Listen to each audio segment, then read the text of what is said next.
So good morning, everybody. It's really nice to be with all of you today, to enjoy the sunshine together and just have some time to work together on our goal of oneness and wholeness and unity. It is something that is direly needed in our world right now. And so I appreciate all of your efforts to show up and to practice.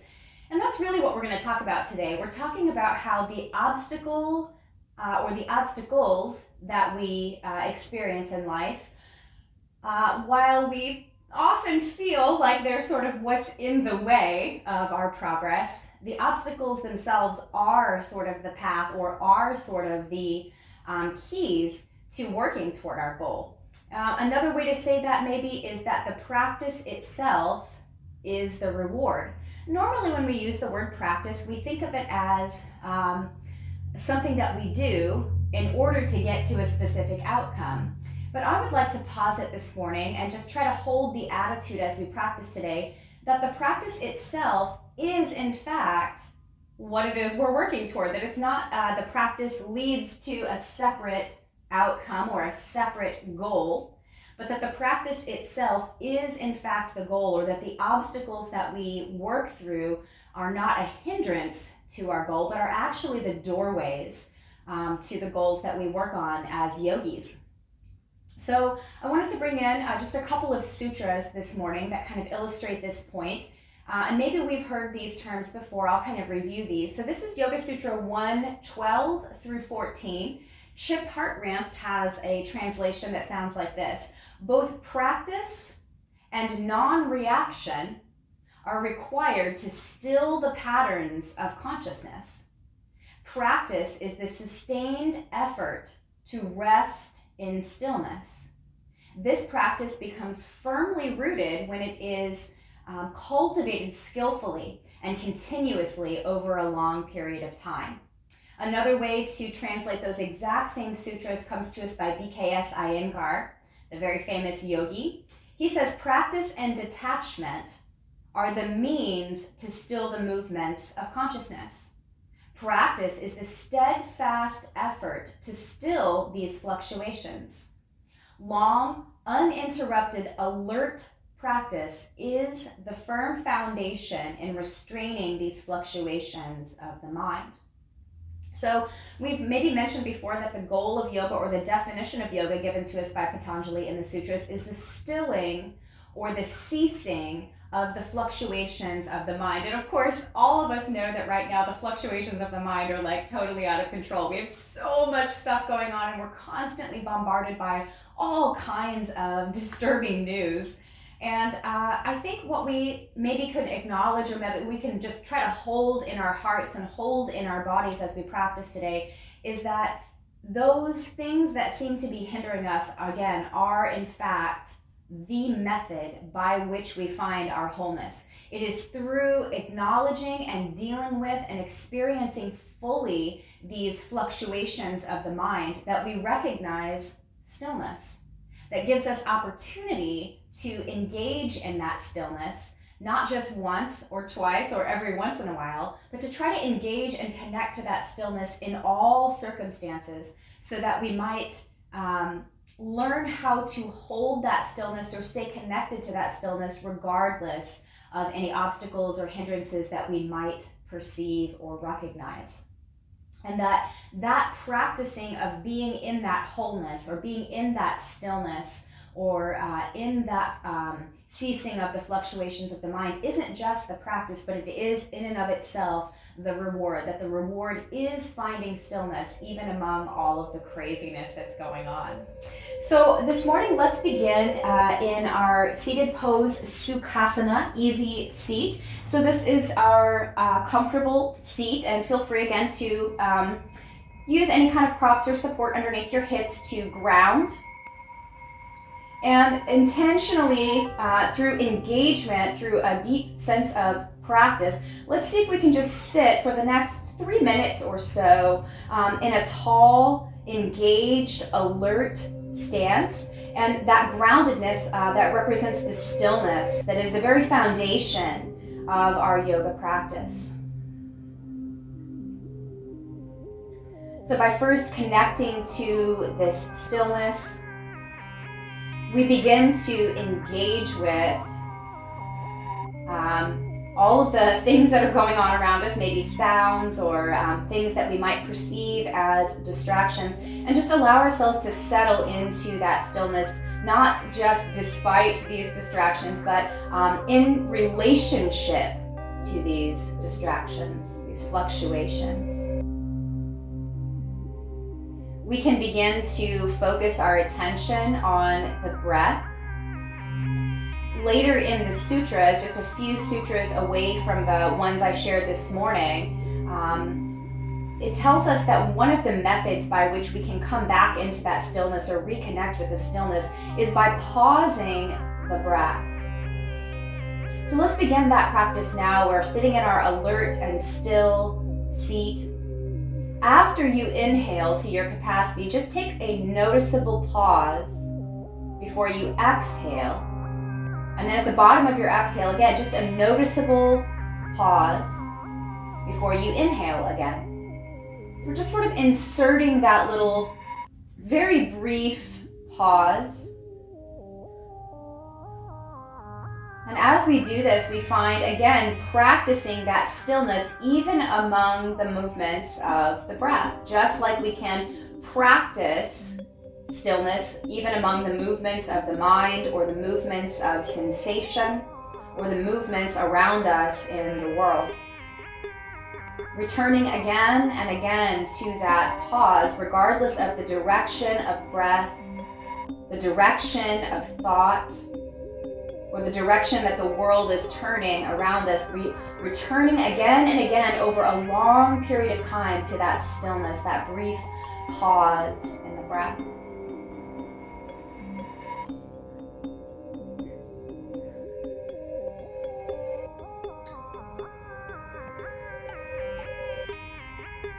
Maybe just take 2 or 3 more of these cycles of breath with the pause.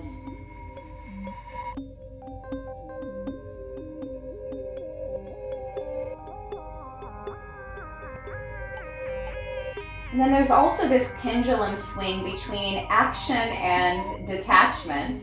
So abhyasa is the Sanskrit word for this dedicated long-term practice, and vairagya is this detachment or this non-reaction that was described in the sutras. And so now we're going to move from that stillness into some more active and engaged movement. So this is sort of a kundalini-like twisting action that we're going to take. We're going to bring the arms up into like little cactus arms. Ideally, we're going to try to hold the elbows at about the same level as the shoulders. Make sure the shoulders are still sunken down away from the ears, and then kind of lift up through the elbows. Hands can take any shape that you like. They can just be mitten hands, or you can make a little mudra if you like. And then what we're going to do with this alert spine and this settled in stillness in our hips is just take a nice fluid twist to each side. Now this can move as quickly or as slowly as you like. And what we're going to try to do with this movement is maintain our commitment to effort by holding the elbows up tall. So anytime you notice your elbows have slipped down a little bit lower, just raise them back up to approximately shoulder height. And we're going to try to keep a fluid motion in the upper body, even as we keep some stillness and that anchoring in the lower body. So this might be with your breath, it might not be attached to the breath, but just kind of finding that, again, fluid, effortful motion in the upper body, stillness and anchoring in the lower body. Showing us or modeling that we can be in both stillness and movement at the same time. That we begin to flow with the movements of the mind, with the movements of the world, with the movements of the breath and the body, even as we remain permanently anchored in that state of yoga and stillness.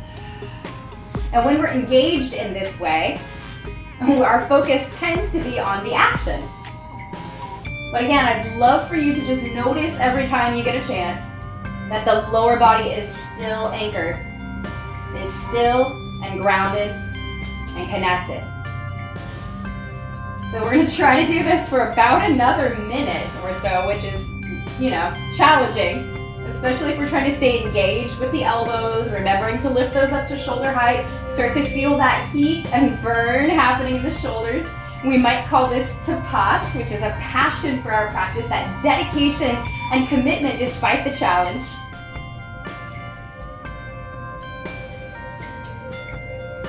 Continuing to try to keep an evenness of the breath to model or indicate that evenness of mind. About 15 or 20 more seconds of this practice.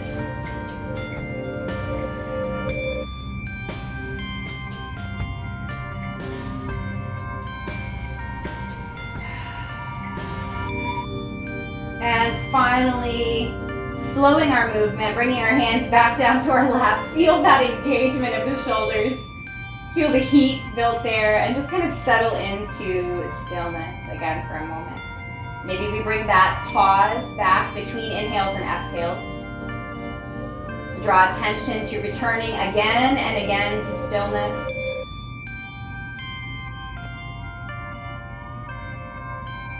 Let's take a slightly less heating motion here. Let's inhale into cow, belly and chest forward, chin lifted, pause at the top of your inhale. Exhale, chin to chest, shoulders forward, pause at the bottom of your exhale. Moving back and forth nice and slow with your breath, pausing your movement with the pause of your breath. See how extreme you can get with each movement, pulling your heart as far forward and as far back as you can. And being committed to that level of engagement during the pause between inhales and exhales.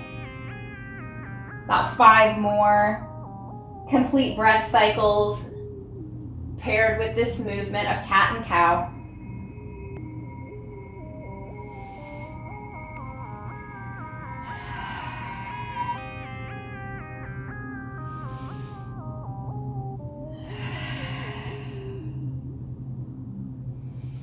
And again, returning to our stillness.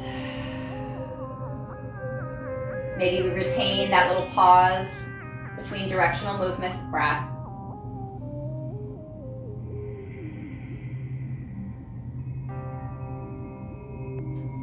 And from here, we'll recreate this same shape of the spine in a tabletop shape. So rocking up onto hands and knees. Now, some of you guys I know have had some wrist injuries. So if staying on your wrists in this position for long periods of time is challenging for you, I recommend maybe bringing your blocks or a bolster into play and perhaps resting the forearms down on that surface rather than being on hands and knees. So you can kind of make that choice as you need to, depending on your own body and your practice today. But in our tabletop shape, we have that same alert and engaged core, a lengthened spine. And we're just gonna stretch back the right leg first, pressing into the palms or into the forearms as you will, to stretch out the back of the right leg. Switching to the left to kind of stretch out that side so toes are tucked under the body, just pressing in to open up the back of the calves. Let's switch back and forth one more time between right and left.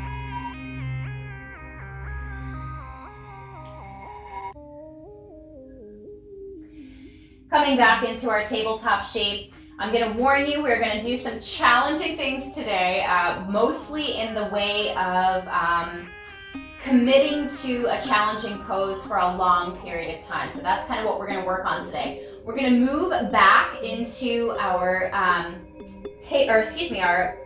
downward facing dog. So pressing up through the hips, letting the head become heavy and relaxed, being engaged and lengthened through both the spine and the arms. And again, this same pose can be accomplished with forearms on either a bolster or some blocks to take more like a raised up dolphin style downward facing dog. Let's hold this shape for about 2 or 3 more breaths. Maybe we're including those little pauses between breath cycles.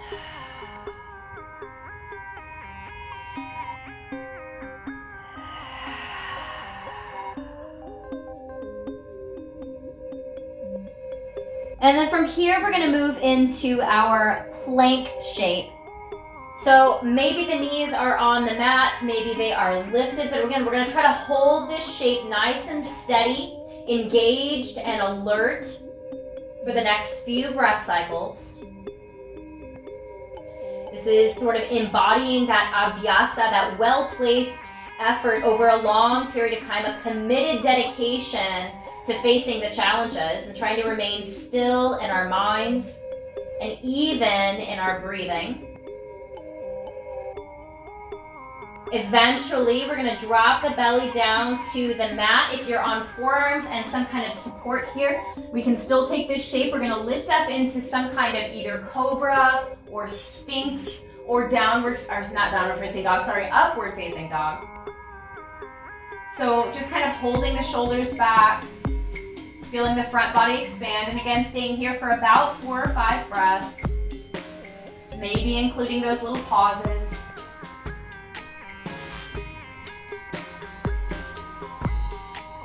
Good.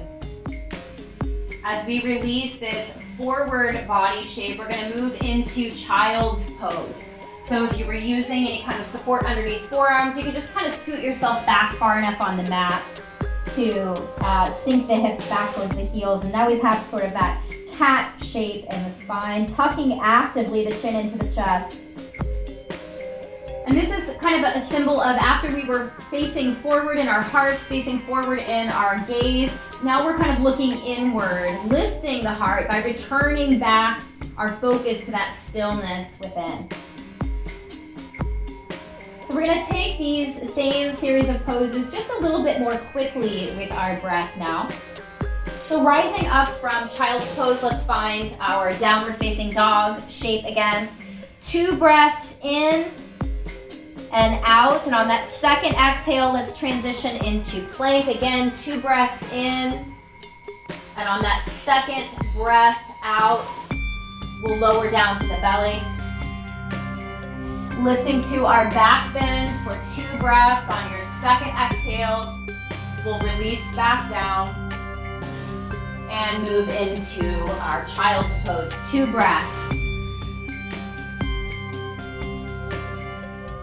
Rising back to downward facing dog, 2 breaths.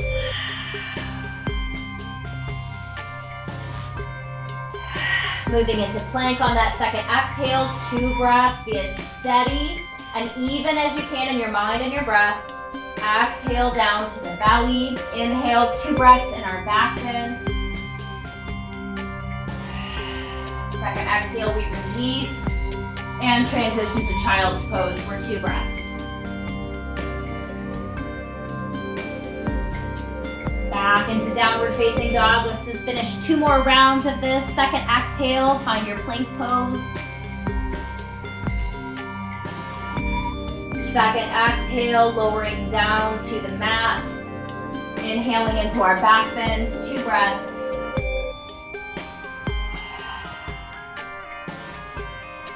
And transitioning to child's pose. 1 more round, guys.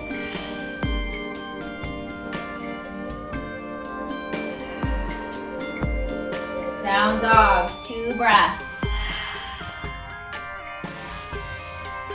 Exhaling to plank, 2 breaths.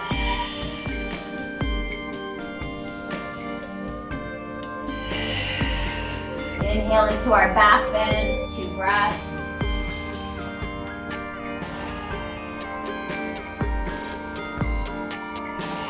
And child's pose. Let's take a few more than 2 breaths in our child's pose.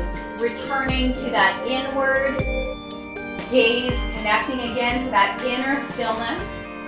That stillness is there whether we are engaged with it or not. This is just that reminder that when we feel overwhelmed, when we feel like the obstacles around us are hindering us, to return to that stillness within and begin to recognize how it is not the rewards in life or the easy times in life that have taught us to grow, but it is precisely these perceived obstacles or perceived hindrances that have really brought us the most opportunity to connect to oneness and the most opportunity to rise to our highest and best self.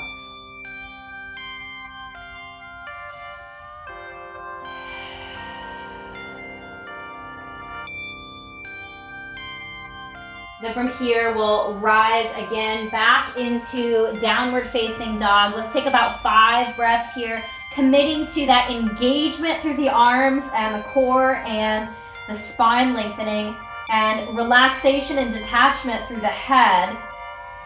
As we relax and make the head heavy and low.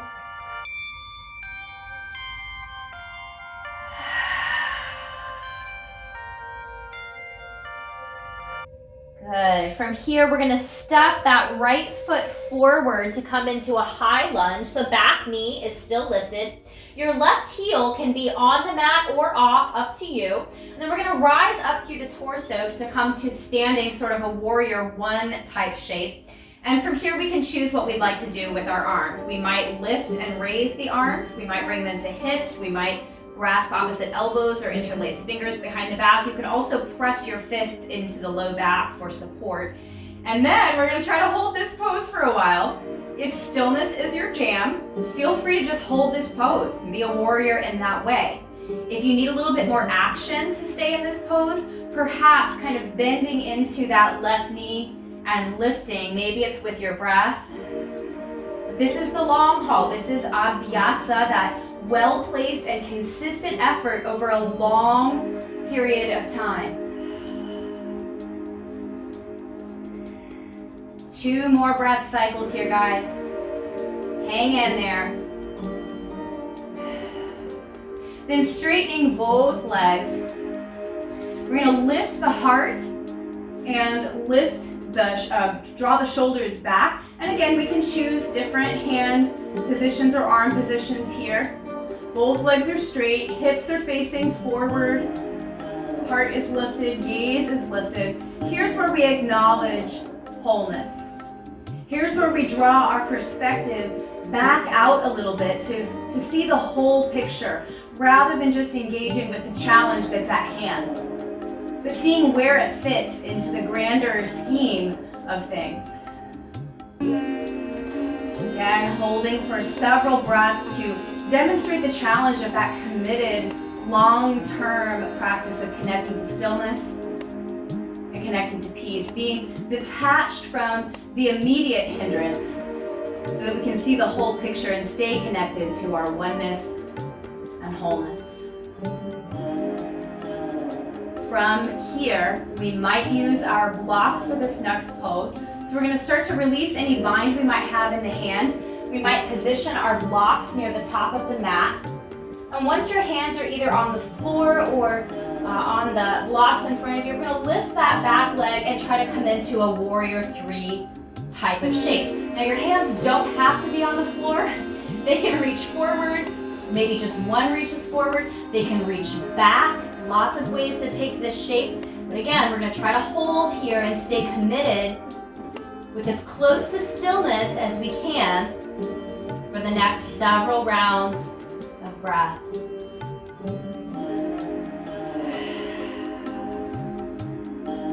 Two or 3 more breaths here.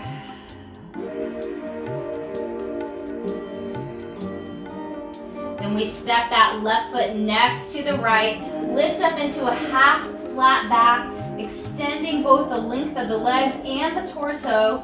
Just 2 breaths here, and on that second exhale, soften the knees and allow the whole torso to fall forward, forward fold. After several poses of long-term engagement, this forward fold represents that return to that inward gaze, to that inner, ever-present stillness within, to detachment and letting go.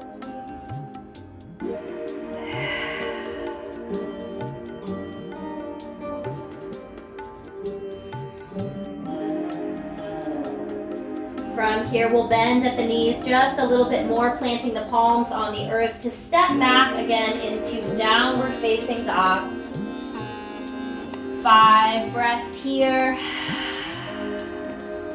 Stillness or movement is fine. If you want to lift into a couple of 3 limb shapes while we're here for 5 breaths, feel free. You can also just remain steady and still.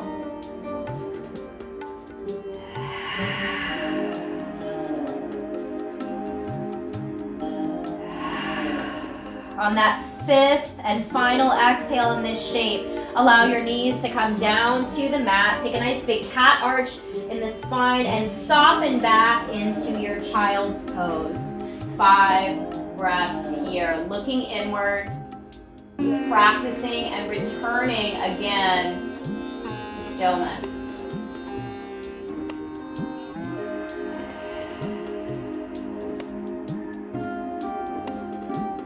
So the obstacles that we're kind of working with most directly in this practice for this hour are these standing poses held for long periods of time, lengthened periods of engagement, representing that abhyasa, that well-placed effort in practice, that commitment to long-term engagement.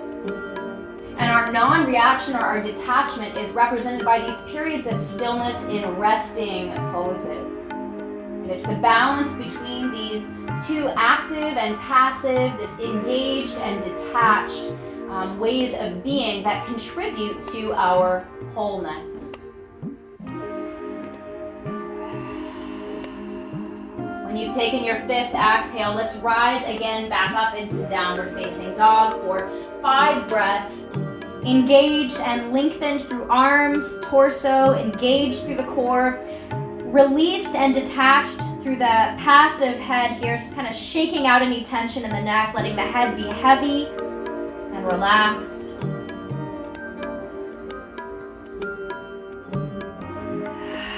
Maybe we reinvest in those little pauses between inhales and exhales if that serves your practice today.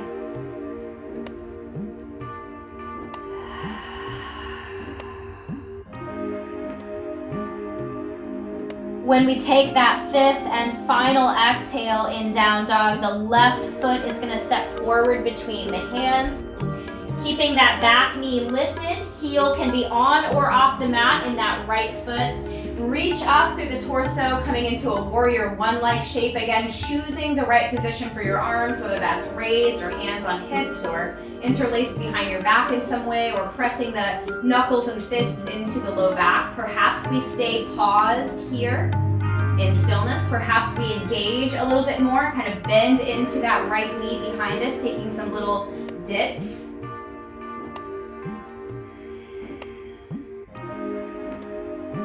5 complete and slow committed breaths, staying in this shape for a long period of time to engage with abhyasa, that well-placed longevity of practice. Effortful continuation. When we take that last breath, straightening both legs, hips and heart face forward, and then let's lift the gaze and the chin, lifting the heart, shoulders falling back behind. Again, choosing a position for your hands and arms that serves you best. Take in the whole picture. Back away from the immediate concerns of obstacles and hindrances, and see where they are in the grand scheme of wholeness, of the complete picture, the vastness of everything that is. Take all of that into that open space in your heart. Allow all of that to be processed through this broader perspective of looking up and out.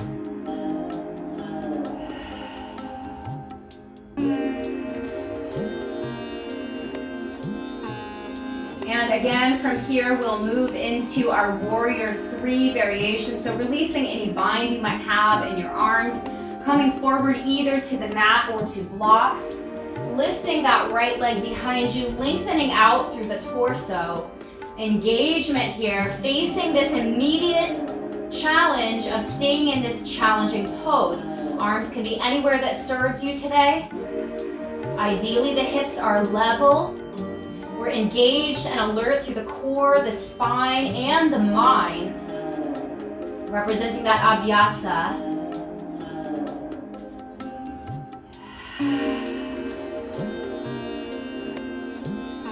Good. 2 or 3 more breaths. Challenge yourself to stay committed, engaged.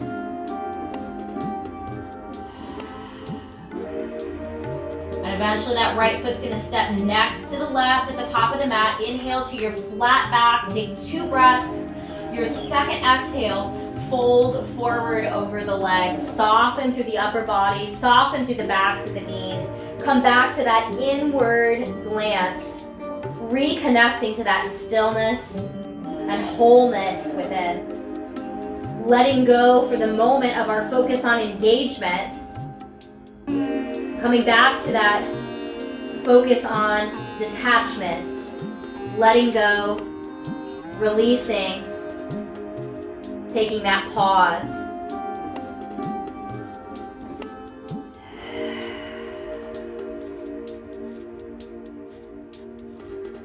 On our 5th exhale here, we're gonna bend at the knees enough to plant the palms on the mat and step back again for 5 breaths in downward facing dog.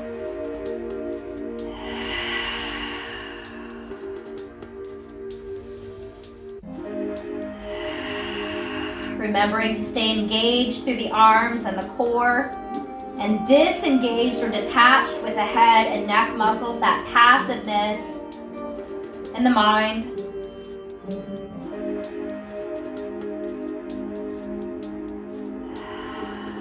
When you arrive at your 5th exhale, allow the knees again to bend down towards the mat.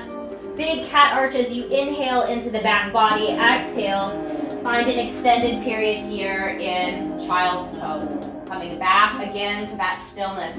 We might reintroduce those little pauses between inhale and exhale to remind us that part of staying committed to our practice is committing to returning again and again to stillness, to detachment, to non-reaction.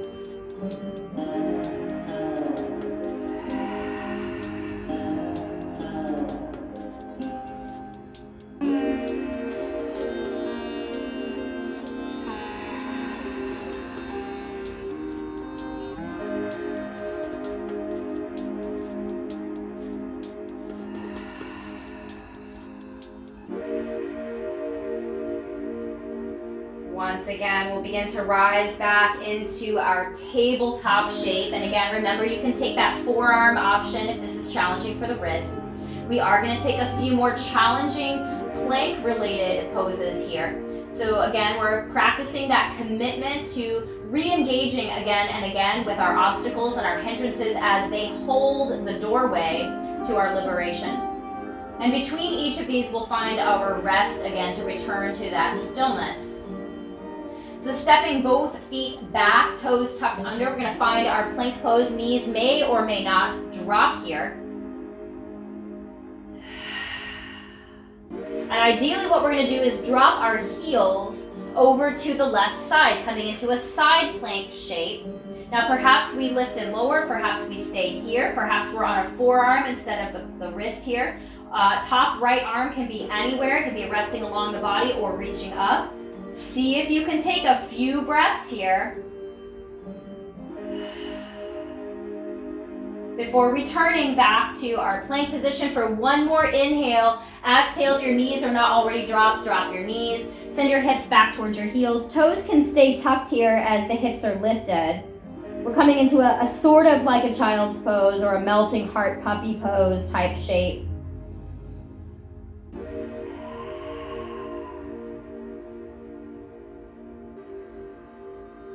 Returning from that very active side plank pose back into that stillness again. Knowing that even as we take these moments of stillness and disengagement, that we have to come back into engagement again. So coming back into our plank shape. And again, if you're on your knees here, this will basically just look like kind of rolling over to the side. So coming back into plank, finding your steadiness first, then dropping your heels to the right side, balancing on that right forearm or wrist. Top left arm can be on the body, it can be lifted. Just kind of see what your stamina is here. If it's one breath, then it's one breath. If it's 5 breaths, then it's 5 breaths. Just kind of staying with it, committing to staying with the challenge, staying with that hindrance or obstacle. Good. Before returning back to our plank pose, Knees dropping down if they're not already, lifting up through the hips and back towards the heels. Toes could stay tucked, or tops of the feet might be flat on the floor.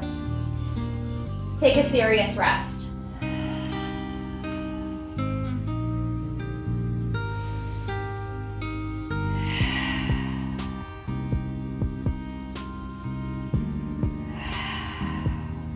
We're gonna try to do this one more time on each side.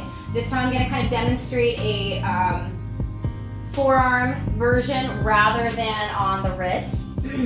So coming back into your plank, legs back behind you, pausing for a moment. We're gonna drop heels to the left. If you're on your knees, your feet are just gonna kind of swing to that left side. Being as committed as you can to staying in the shape. Don't injure yourself, but staying committed to facing and being present with the challenge that this pose brings, the hindrance or the obstacle that it brings for us. Good. Coming back into our plank position for one breath before dropping knees if they're not already, and sinking back into our child's pose type shape. It might look more like hips high and relaxed forward in the head.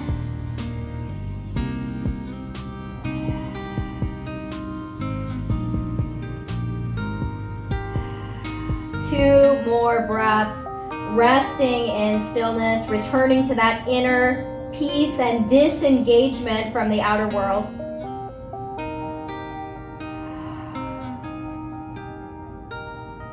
And finally, returning again to our plank shape,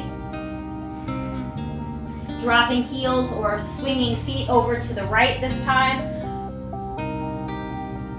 Staying committed to being present with the challenge, to engaging over a long period of time, committing to the practice, committing to engagement, being reasonable with yourself. When you need to come out, come out.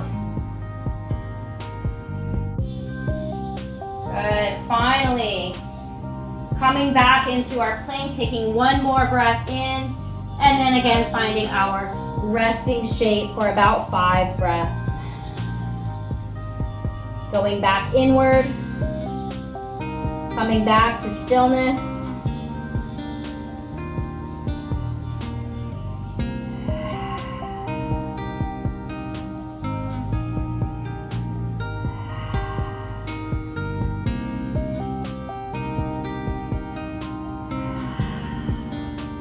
Maybe we reintroduce those little pauses between inhale and exhale. One more cycle of breath. Then let's return to downward facing dog.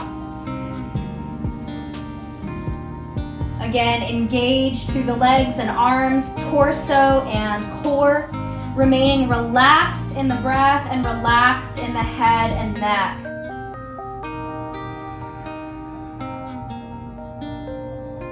Committing to holding ourselves here. We are going to step forward again with the right foot. If you like, you can lift the right leg first. You don't have to. And then we're going to step forward with that right foot. We're going to swing our right hand inside and walk that right foot out a little bit wider to the right. We can drop that left knee behind us.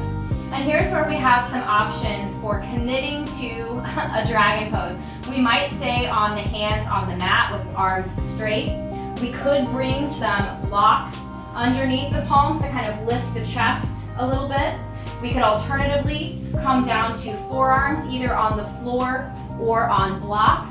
Another option for prop or support here would be to bring your bolster onto the front of your mat and use in the same way. We could either place the palms on that support or come down to forearms on that support. So ideally, once we've kind of found our stillness in the pose, we're going to see if we can stay committed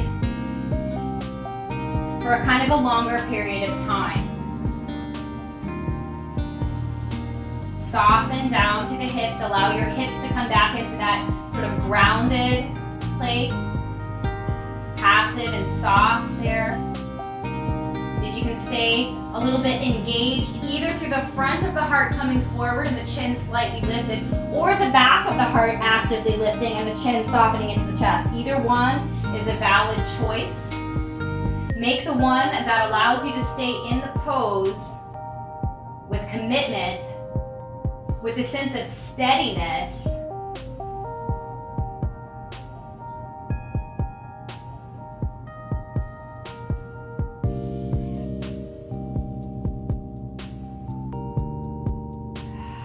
Maybe we reintroduce those brief, noticeable pauses between inhale and exhale.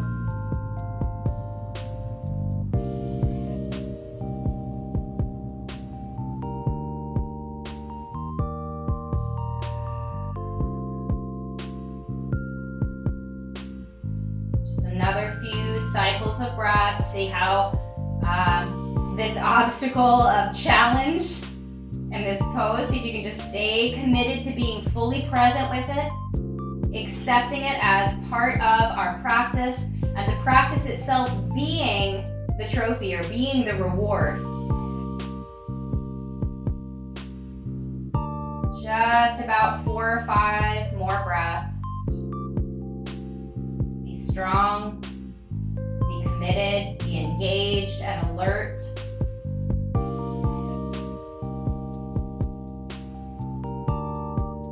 And when it's time to come out, we're going to begin to walk the body or walk the hands back toward that left knee, softly straightening that right leg. It may not come fully straight, but just as you can. Maybe your blocks come with you if you were using any kind of support before to lift your body up a little bit more. That's optional. Just take about 4 or 5 breaths with that right leg straighter than before.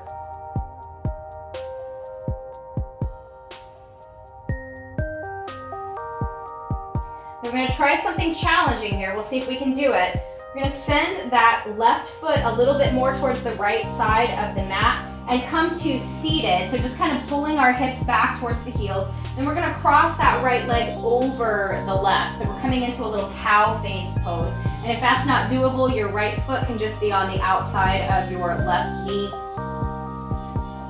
And let's see if we can soften again through the hips, finding that stillness or that anchoring in that peacefulness and that engagement through the core and through the lifting of the ribs and the crown of the head. Hands and arms can be anywhere that's comfortable for you.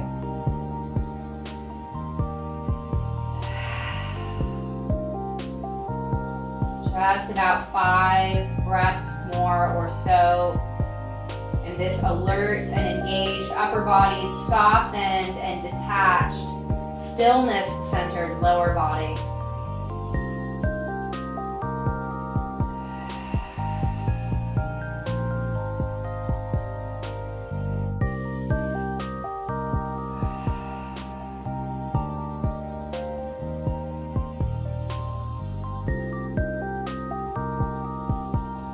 We're going to allow the hands to catch us behind. So just kind of dropping your hands back behind you. Lean back into your hips and then just uncross your legs, and then we'll come back forward into a tabletop shape again. And then from that tabletop shape, we'll find our way again back to downward facing dog. So 5 breaths in downward facing dog. Engage through the core and the arms, the length of the spine, detached and let go through the head and neck. Maybe we introduce again those little pauses between inhale and exhale. You might choose to lift your left leg. You don't have to. On an exhale, we are going to step that left foot forward between the hands again. Right knee can drop behind you, and then we're going to place the left hand inside that left foot, wiggle walking that left foot out a little wider. Same rules apply here. We might stay with hands on the mat. We might use a bolster or blocks to lift up the hands so that they're a little higher. We might also use those same supports or the mat to allow forearms to come down. We also have a choice between lifting the heart forward and dropping the hips, kind of lifting the chin a little bit. We also have the option to lift the back of the heart and let the chin come in towards the chest. So again, choosing the method or the pose that's going to work best for supporting your commitment to engagement. So we're either engaging the heart forward or we're lifting the back of the heart, but either way we're engaged. We're trying to allow the hips to drop and be soft and passive, detached. And then just committing to staying with the challenge of this shape. Being fully present to our hindrances and our obstacles, not as a form of self-torture, but as a commitment to remaining in our wholeness despite our shifting circumstances. The body shifts, the mind shifts, the world shifts, the direction of our breath shifts, but as long as we continue to stay connected to those shifts and experiences, as well as staying connected to that stillness and returning again and again to non-reaction, to quiet, to letting go, we are experiencing the entire spectrum of experiences. And that is wholeness. To remain connected to that stillness even as fluctuations are happening within and all around us. Just a few more rounds of breath here. Stay committed, stay engaged where you're engaged, stay soft where you're soft.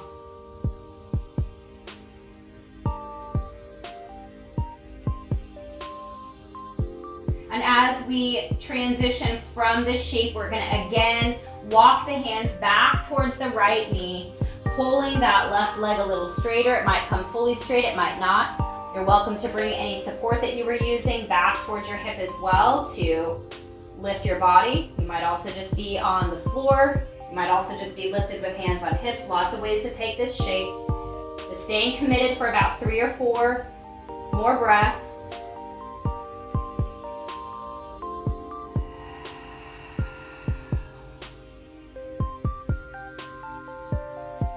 Again, we're going to try this sort of awkward transition into our little cow face pose. So this looks like if you have your blocks, you can sit on one of your blocks, but we're going to kind of shift that right foot a little over to the left side of the mat, letting our hips come down to the floor, and then bending at the left knee and crossing left leg over the other side of the right, or maybe the knees are stacked. But again, we're committing to settling into stillness in the hips, softening into that letting go. And we're staying engaged through the core and lifting up through the crown of the head and the ribs. Hands can be anywhere. Let's stay here for just a few more rounds of breath.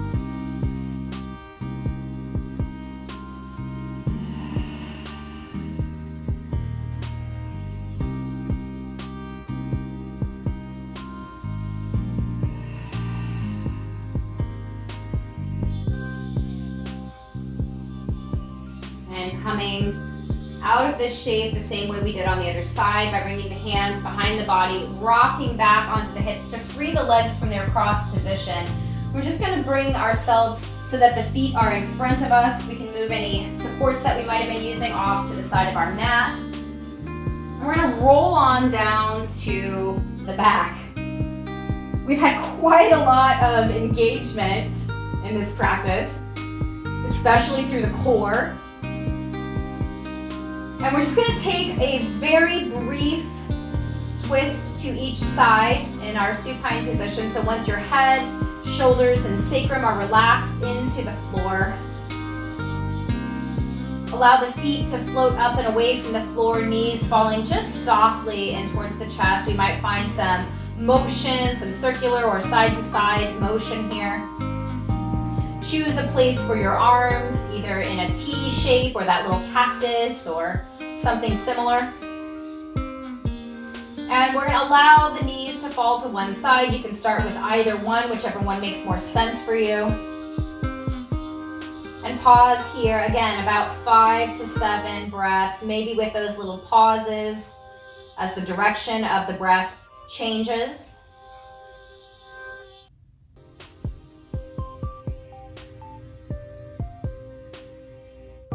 See how soft and detached, meaning disengaged, you can become for these last few breaths in your twist.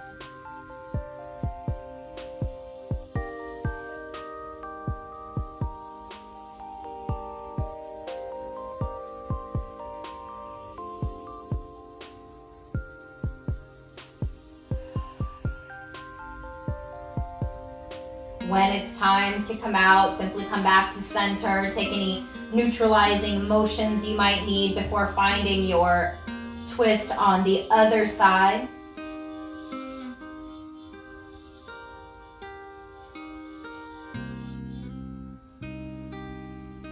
Letting go here for 5 to 7 breaths.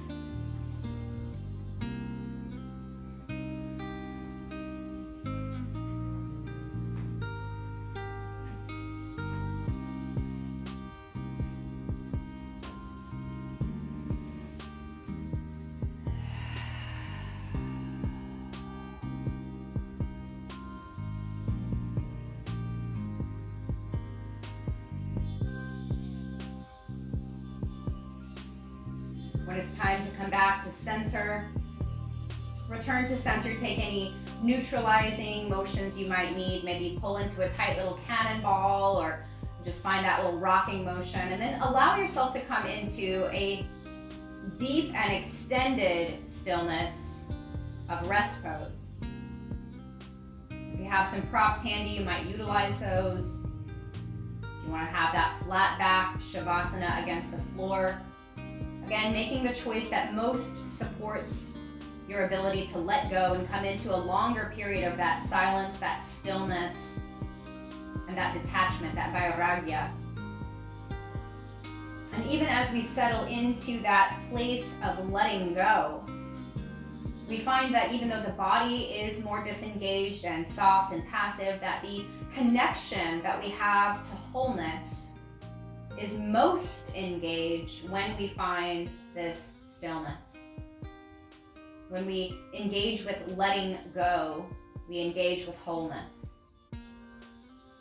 We have a moment to observe the movements of the mind and the body and the world without being pushed around or moved by those movements. It's stillness within the movements. And just letting go to that.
finding your balance of passiveness, of detachment, of letting go in your resting pose,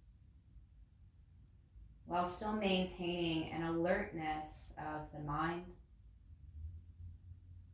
Even as your muscles are soft and relaxed, feel that sense of engagement with wholeness. Connect to that sense of overall balance between practice and engagement, and letting go and releasing. These longer periods of stillness and meditation at the end of an active yoga practice is what brings the whole practice into that sense of balance. Observe the natural flow of your breath, the effortless flow of your breath.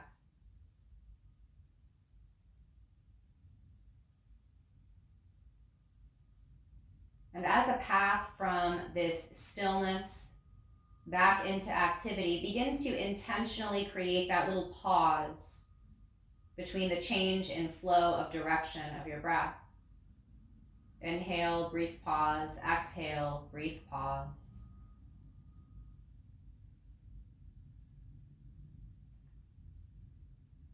And as you are actively inhaling or actively exhaling, start to find small movements in fingers and toes, maybe turning the head, taking those little pauses in movement as you take your pause in your breath.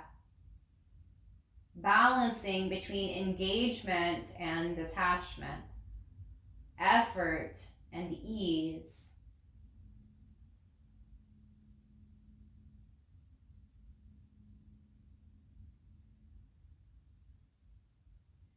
Maybe lengthen the inhales and exhales, maybe even lengthening that little pause between.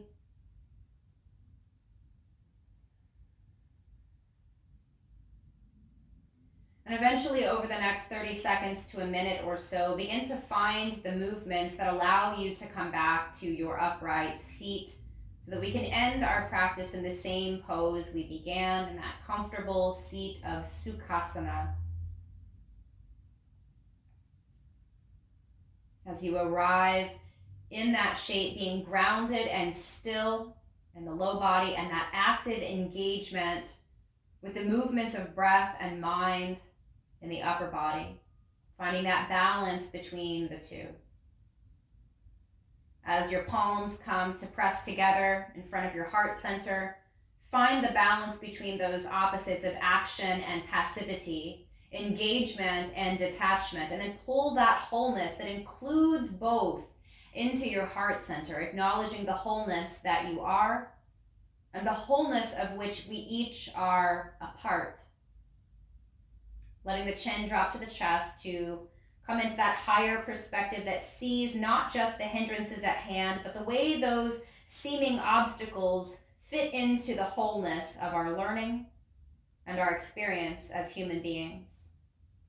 We offer both our engagement and our activity, as well as our disengagement and our passivity, into the service of wholeness for ourselves and all beings.